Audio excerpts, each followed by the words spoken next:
Alright folks, Dave DeBard here, known in his home world as Alexander Montahan, here to give you a little guitar lesson.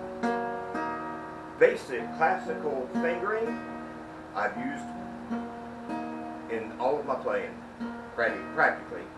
One way or another, I'll explain more later. But now, basically what we have, notice I have a free hand here. And the reason being that it's actually kind of making music is that this is an E minor chord.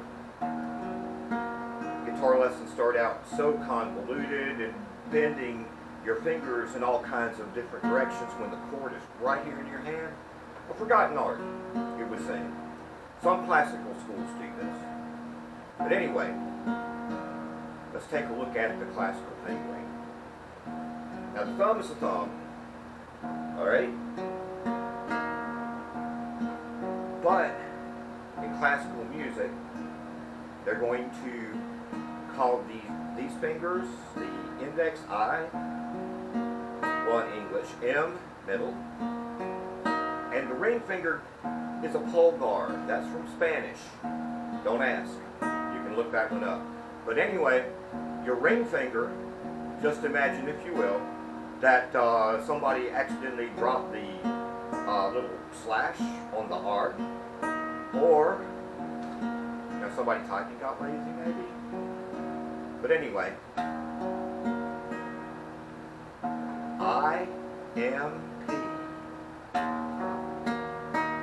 And now we're going to talk about timing. I'm going to get straight to a straight 4. 1, 2, 3, 4. 1, 2, 3, 4. Or if you're working with dancers, it would be 1, 2, 3, 4, 5, 6, 7, 8. 1, 2. I'll talk more about that with the dancers.